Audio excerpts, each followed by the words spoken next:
because we're all in different parts of phases in life. People saying, "Hey, what do I do? Is it too late? How do I manage it?" I said, "Well, let's just think about it." So what we talk about in the book is just one is the importance of planting seeds. If you do what's hard, your life will be easy. If you do what's easy, your life is going to be hard. Welcome to the award-winning Authors Show, where we guide professionals in crafting a lasting legacy through the art of self-publishing. We help you remove self-doubt from your mind with our proven process to become a published author.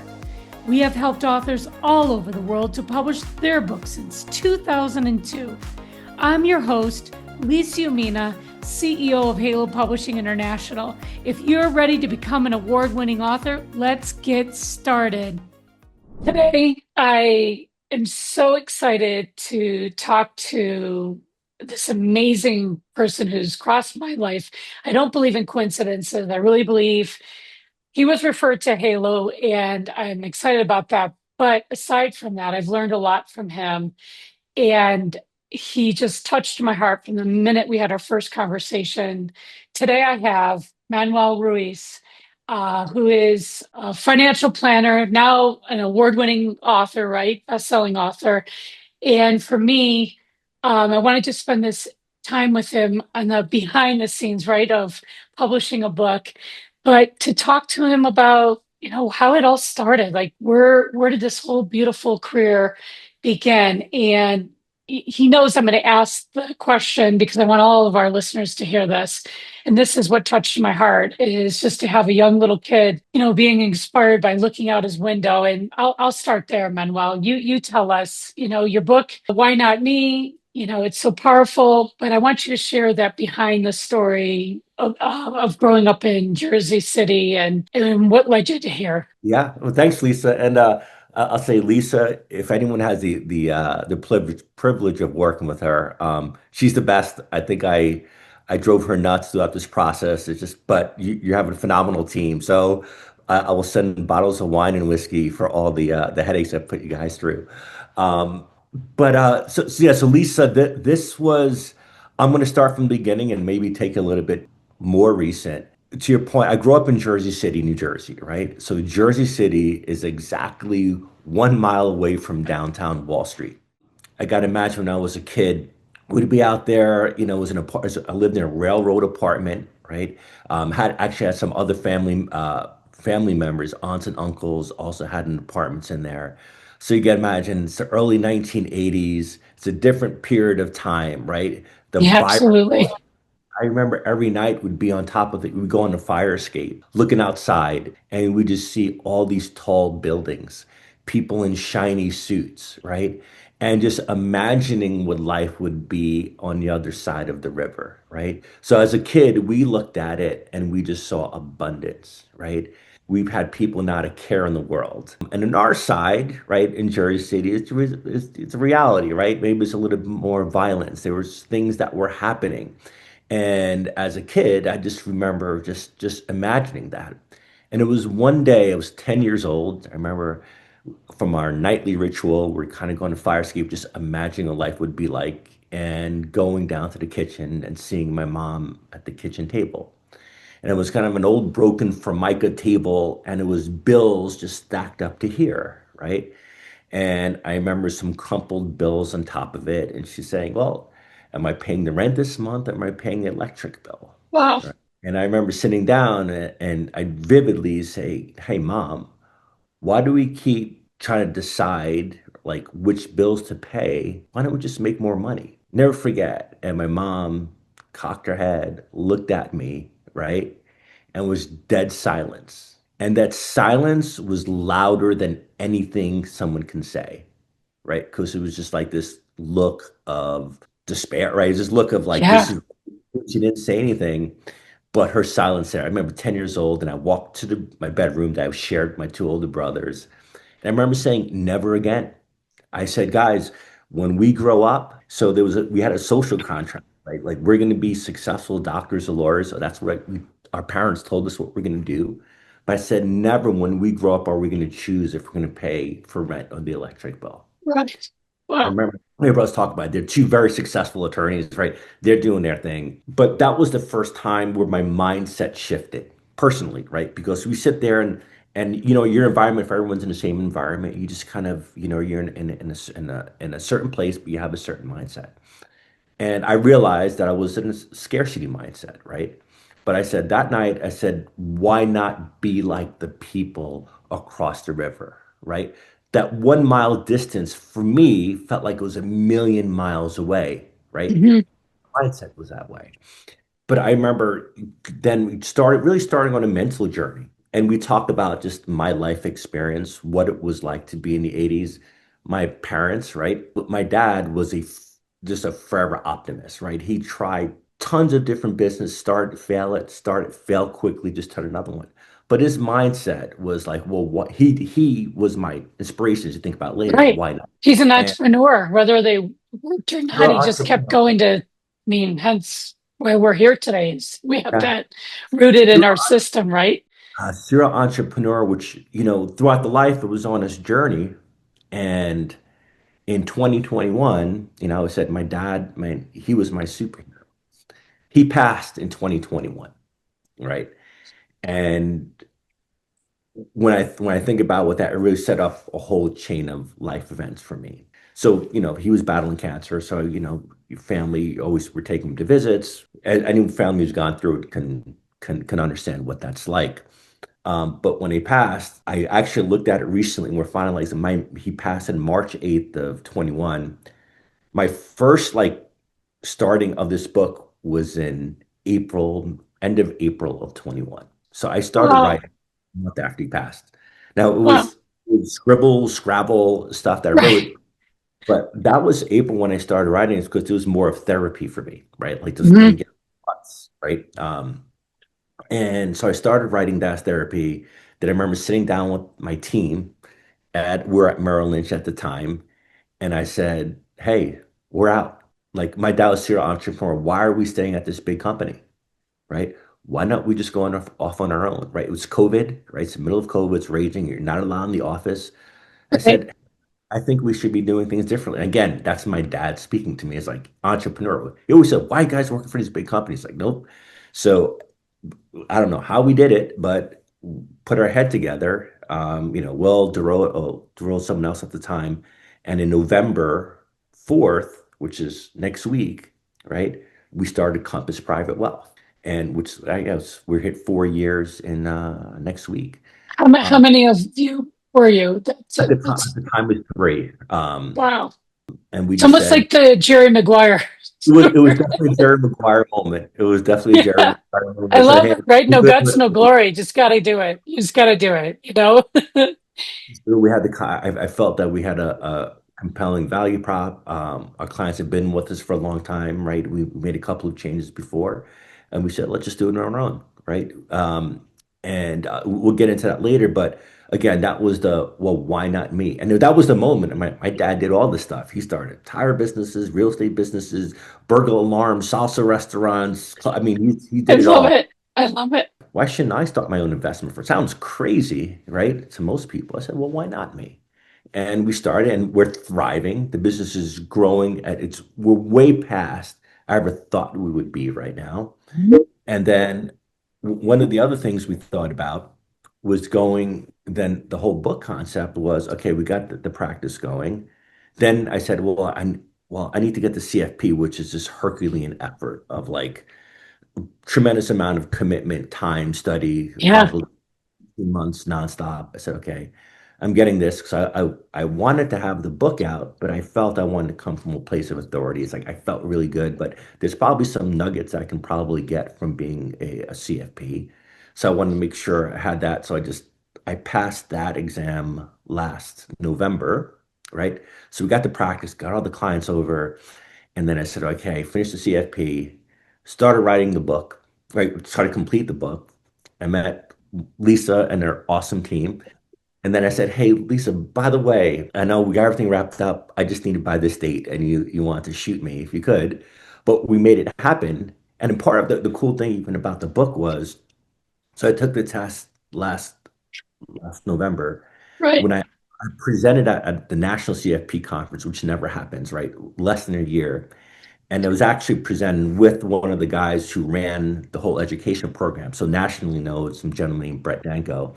So me and him, I was like, dude, I'm on the stage with you. You guys, you've taught half of this country how to become CFP, and I'm actually on stage with you. And he's like, why did you try to do all this in an amount of time? I said, Brett, well, why not me? Not me, who else? And he's like, "You gotta sign up." So for me, to answer your question, it's a long way to answer it, but it was a journey that I've been on for a while. But you Um, manifested it, Manuel. You saw something go across the river and you stared at building that would eventually have your presence. But again, and I always say this, everything prepares us for the next moment. And as a publisher, I thought about it with you. It's like, why now, right? Why now? And then you're saying, why not me? But I knew you had a huge conference coming up. We wanted to make that so that you had a book there, published, ready to go. And when you tell me something like that, obviously it inspires me. And when I look back at my childhood of the things that I manifested, but I had two very hardworking parents, same thing, changing careers, trying to do it, trying to just to pay the bills. Well, we had the best teachers in life because if your dad didn't take risks and he did every day, and that's the message you're taking away from his legacy. And so hence, I mean, the book's really after him, right? Why not him? Why not you? And so here you are now as an expert coming in as a CFP. You've got 15 years of experience. You tried working with other people. You knew you're destined to have your own company. So my question now is, what was the surprising lesson you learned through doing all the risks and making it to where you are today? a lot of stumbles and fumbles, right? But I kind of go back to your point about you start to think about your own life and you think about the people that impacted, right? Because you don't Yeah. get here. You didn't get to be the biggest publisher alone. I didn't get to be here alone. But you think about the relationships, you think about the people that mentored you, right? The good, the bad, the stumbles, the Yeah. fumble. So for me, it was taking even those bad experiences, right? And saying, hey, what did I really learn from that? Because it, Right. it all served a purpose, right? Everything serves a purpose in life. So for me, it was just really, again, I'll say it was initially was a therapy, right? Dad passing, right? Mhm. Let me get my thoughts out. Um, let me really get to my why, right? And for Mhm. me, even going through the book is to, and we talked a little bit about the book of a lot in the book for anyone. It's like, what is your why, right? Why do you wake up this morning? Why are you on this podcast? Why are you working so hard? Why are you getting that degree, right? Why are you working overtime? We make decisions all day long, right? Right. And we also have goals. So the other thing is that we're asking ourselves self inventory of why am I not doing this or why can't I do it? And then putting those goals out there and achieving them. I think that's one of the takeaways that I have with you is that you've worked so hard. You've got, this amazing book so that more people could be like you and learn from you. And then going into this, because I do want to talk about the book. I think you and I can have another podcast about inspiration and how to follow your dreams and listen to your heart. But I think your father, to say this, was the driving force. Maybe you lost him physically, but he was there spiritually to help you through, pushing you through something that he saw in you. And here you are, right? Here you are today with this amazing career, helping others, right, prepare their financial destiny or their financial, future. In the book, I want to talk about this because you had mentioned this in your book. You talk about the four seasons of wealth framework, right? And can you walk us through how advisors can use spring, summer, autumn, and winter to guide clients toward financial freedom? Yeah, yeah, Lisa, it's something that it's a mental framework that I've used for a while, right? And it's one of those things that when you think about just life and nature and what's been the four seasons have been around for thousands of years, right? I look like I didn't create it, but when you look at it, it teaches you lessons, right? And those lessons can be and do apply to everyone because we're all in different parts of phases in life. But a Right. lot of times people say, "Hey, what do I do? Is it too late? How do I manage it?" I said, "Well, let's just think about it." So what we talk about in the book is just one is the importance of planting seeds. And I've always Yeah. said, If you do what's hard, your life will be easy.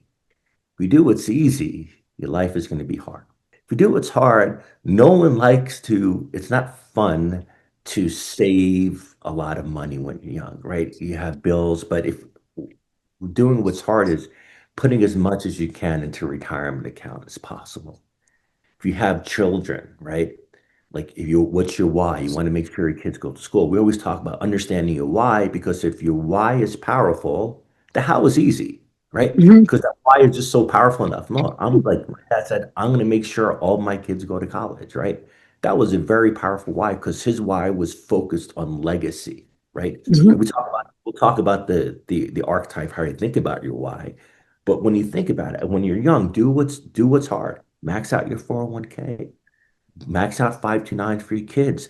Make sure you have a rainy day fund, right? Plant those seeds now so they can bear fruit later, right? And then Right. if you want to think about it like for the general population, hey, that's what your 20s and 30s are for, right? Right. That's what the book, and we're going to start to do a lot of education around this. But think about it, 20, let's just plant those seeds, right? Because, and then you think about it from a timeline, and then your 30s and 40s, right? That becomes your fall season, right? Right. Okay. Harvest season, right? And guess what? In that season, you're making a lot more money, right? Generally, income should be generally, right? If we just look at it, if anyone was, where was I when I was 22? I remember exactly what I made when I was 22 years old. I can't believe people were paid that amount, but it was significantly less. And you think And about over yeah. time, generally, not everyone, life happens, right? Accidents happen, things happen in life, but generally, you're going to make more money, right? As you move through your career, and then things will slow down. But when I think about your 40s, right? It's generally to be a higher earning season. When in your 20s and 30s, you're saving as much, and quite frankly, you generally take more risk, right? Because you want things to grow, and you have time, right? Think about retiring when you're 20, you're not retiring for 40 years, right? 30 or 40 years. So you got time. So you generally don't care as much about the ups and downs that happen in the market because you have time, generally have time to recover. Mhm. Similarly, fall season, right? Right. You start it's harvest season. Now you start saying, hey, I made some more, right? Maybe I'm going to protect a little bit more. So what are the things I should be thinking about? um, More sophisticated types of investments come around. Maybe you're not 100% in stocks, maybe a little bit more in bonds. Well, why are you in bonds? Hey, look, maybe I'm going to get some dividends. That's when your money starts to work for you, right? Mhm. That's how you get a good company that did well, you get a portion of that money back. So you start to diversify what you're doing, right? Um, Right. you start to build that nest egg. Summer, you're really starting to peak season. Fall is when really you start to think about that harvesting, and getting ready, right? And then you also really start thinking about legacy becomes more important in the Right. fall. Like well, have you really looked at your will? Have you really established trust, right? Trust is a way to kind of protect what you have and make sure it's going where you want. So you really start thinking about different things about your why. Like legacy really becomes important. And you know what happens after fall, right? It's winter, right? Mhm. I would say don't be afraid of the winter, right? Because winter, so think about it, might be, hey, you're in your 60s, you're not working anymore, or you don't need to work anymore, but you've planted those seeds in your 20s and 30s and you're fine, right? So we always talk about if you plant the seeds, right, you're going to grow them in summer. Summer is like your peak, you're living life.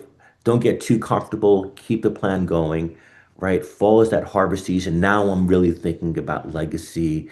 I'm thinking about my next phase, which is winter, and I'm really, really preparing for winter during my fall season. I'm getting my trust, I'm getting my will set up. I've got my financial plan really locked in, right? Now I'm starting to protect all that I have because in winter Yeah. it's now I'm going to start to eat, right? Right? Off of those seeds that I planted. And it's a cycle, right? And it becomes cyclical, right? You're going to go through a couple of different seasons in life, but the other concept is tough times are going to come, right? And after winter, right? Well, the other So thing too, Manuel, even like taking what you've said, and I did get into this probably later than I wanted because I started working when I was 14. paper routes and what have you. And I wanted to live the life a little bit, travel, and I still do that. But for me, they always say pay yourself first. So my very first thing is, especially where I am in my life, right, is to take the money that I would give as my salary and put half of it into my retirement. And I can't tell you what relief that gives you, what security it gives you to even just look at it. I know it's just sitting there, you can't do it, but it's just accumulating and accumulating and accumulating. So for me, I'm like, wow, and in my stage, right, in my season, I just look at, okay, well, I only have to work X amount of more years because what I've done is created again, that future plan, right? That future plan to say, wow, I don't have to work till I'm 75. And a lot of people, You make better decisions about your life, right? I've been yeah, doing this for a long time, right? I've been in financial service since '98, right? So I've been around finance, practicing, for a while now. But what I'd say is when you have financial freedom, right? And to your point, that's you know how many people I perfect. say, you know what? Maybe you're not stuck in a job that you hate your boss, or you're in a toxic environment, or you feel Yeah. trapped, right? And a lot of people feel trapped. It, Yes. and things are changing, and there's a lot of mental issues that are going on for feeling the trapped environment. But I can tell you, you know how freeing it is for clients to say, you know what? I don't need to stay here, right? You make Right. better decisions with your partners, make better decisions with your family. And that I would say is probably the most freeing thing you can do is financial freedom. And as I kind of boiled that down, it's like, hey, when your why is how important is financial freedom? Like maybe it's a parent, maybe it's another person who's been around. Maybe you hate your spouse, right? And maybe you want to do anything to get rid of them, Hey, but but don't you have to share that with your spouse to get divorced? or That's another book. No, that's another chapter. but No, there's a right. lot. Right. A lot of Maybe people feel trapped, Manuel. turn to That's what you're saying too, is a lot of people feel trapped. a And I trap. feel that that gives us that freedom to know that, and I love what I do and I love coming in. And the day I don't love what I do, then I will switch gears and I know that I don't have to work for someone or start another business. I could just say, okay, now I sell and I walk away and I've done what I was supposed to do. Right.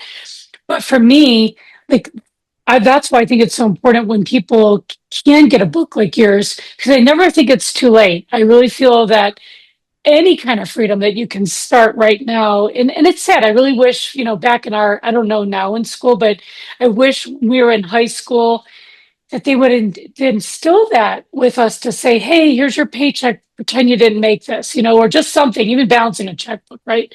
So now I love that there's amazing tools like your book that people can get and jump on right now and start making that change instead of saying, oh, because I've heard this a lot of times. Yeah, I'm just going to put away for college my kids, but next year turns 5 years and 10 years, and all of a sudden the kids are taking out these huge loans for college. What happened to that whole financial plan for what you're talking about? And a lot of people talk about, oh, I'm going to do this when I'm this. I'm like, no, do it now. I tell my nieces and nephews, I'm like, act like you didn't make this one paycheck. Pretend that once a month that you don't have this money, and you'll make it. You'll do it. But it's just to see when I go on my accounts, I'm like, oh, I'm so glad I did it. But it was a lot of sacrificing. It is sacrificing. It's maybe one extra trip to Italy, or maybe it's going to get season tickets to a football. Wow, no, this is my future. But I could take 1 year off to say I could retire sooner. I could do something better in my life when I have that financial security and freedom. I've seen just those little things. Maybe it's someone starting off with not getting Starbucks every day. So you know what? Instead of that $6 Starbucks, right? $6 added up. $50 a week, right? Yeah, And it becomes a habit. And what I've seen, I always find it interesting. It's like, hey, Manny, we did that, and I'm looking at that account after 2 years. Wait a second, it's starting to add up. And yeah. then what does it do? It incentivizes you to save a little bit more. Again, it's difficult if you, to your point, if you start early, like Mhm. time is on your side. And I've always Right. said, time the market. Everyone comes to us like, hey, we don't time the market. It's not about timing, it's about your time in the market, Right. right? I was taught to put it in and act like it's not there. But it's Right. developing these really good habits at a younger age so that you understand that, because a lot of people we know, especially in the United States, live paycheck to paycheck. I think one study showed that if you lost your job like two for a 2 or 3. month or so, you could be homeless. I mean, you have nothing to fall back on. Everyone's, got the debt of the house, debt of the cars, debt and credit card. They're maxed out. I mean, literally, it's sad. It's just taking a step back and saying, hey, wait a minute. I want to develop a really good habit and have more control, not of today, because it has to start today, but of my future. I don't want it to be unpredictable. I don't want to be working shy of being in an assisted living home. You know what I'm saying? Just to make those bills and those things met.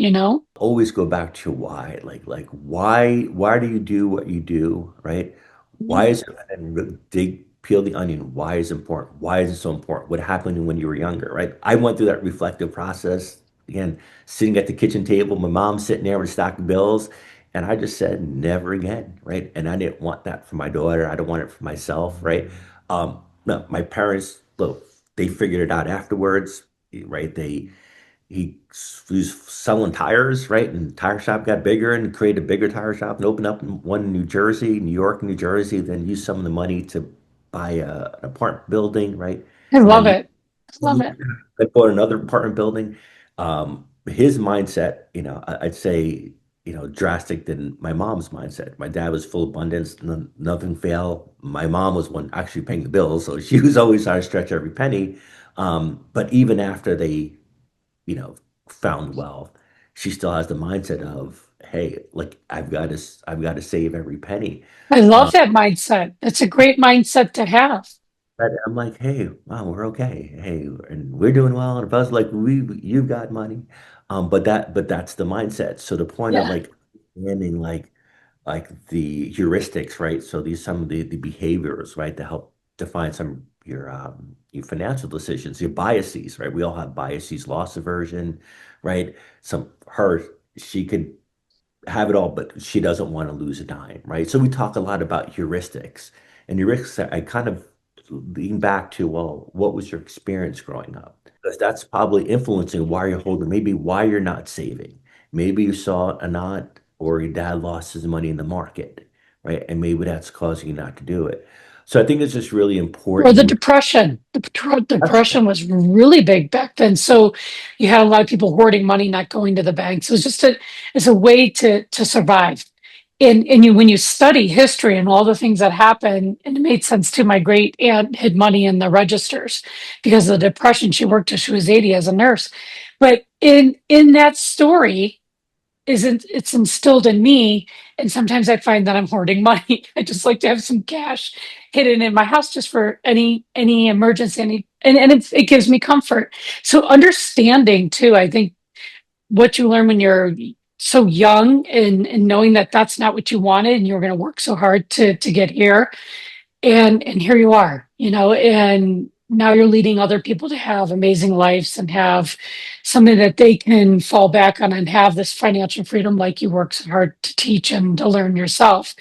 That being said, for listeners ready to ask, why not me? What's the first step they should take after reading your book, and how can they connect with you for advising or speaking? Thanks, Lisa. So if read the book, I think there's going to be just a bunch of little nuggets that you're going to capture. So if you've had just the question, maybe you're struggling, maybe you're trying to figure things out, maybe you got a kid in college, maybe you're just thinking about a financial plan, right? Like, how am I doing, right? I'll tell you that the way I lead off with one is, hey, what's the problem you're trying to solve? It may be, Yes. how about know if I can. I don't know how it looks. I want to send my kids to college. I don't know if I can afford it. What's the problem you're trying to solve? And then we get into, well, why? Why is it important to you? And then if we understand what those priorities are, what those goals are, right? We usually let's have a focus, discuss a plan, right? Let's really understand it and unpack what that means to you. And general, we'll have a consultative session, right, just to dig deeper. Quite frankly, we don't do like the cookie cutter models, right? We really want to understand what that why is, right? Why it's important Right. to you. Psychologically, what do that's what you're dealing with first, is what is their fears, what are their goals, all that's on the table. And that's how you can guide them into getting them into planning for their future and reaching the goals they want to reach. And then we have our honest discussion about real planning, right? Not just software. Like we've got all the tools. I've worked at all large firms, JP Morgan, right? I was in Merrill Lynch for many, many years for all these firms. So I understand all the tools that are out there.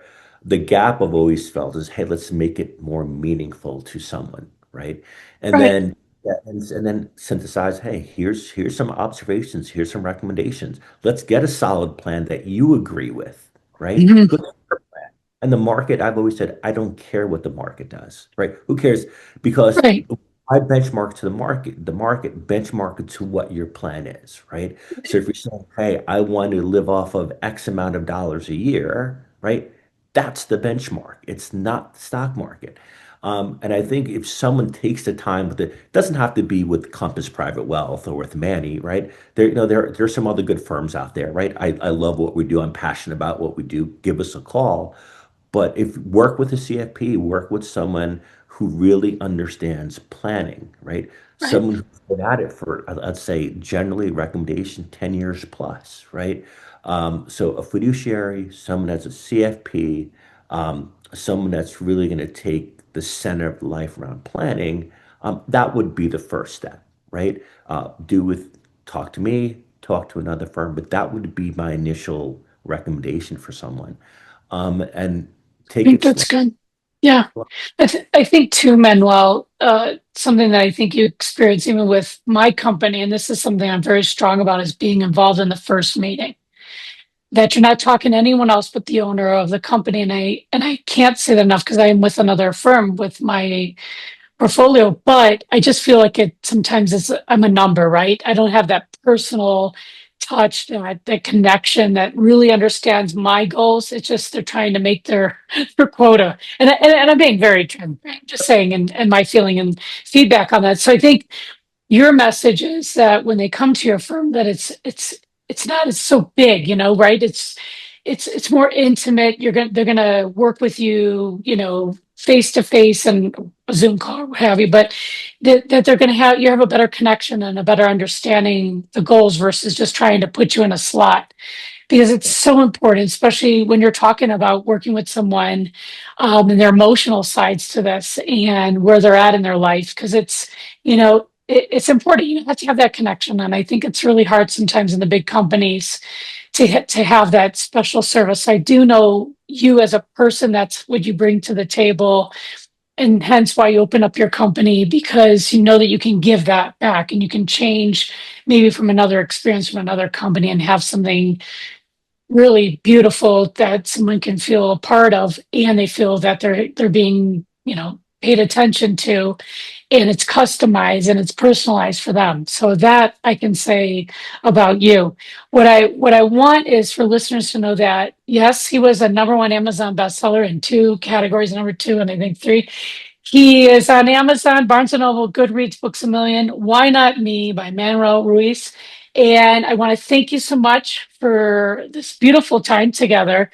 I don't feel like it's a podcast show. I felt like it was just a real nice get together that we were able to now, after we've published the book, reflect on all the steps, every piece of putting it together. And I'm very proud of you. I know it's sometimes hard to discipline ourselves to getting something done. I know you took since 21, but I think you needed to have certain things happen in your life for it to be published at the right time. And that's really important is doing it at the right time. So I can't thank you enough for being a part of our Halo family and spending time with me this afternoon together.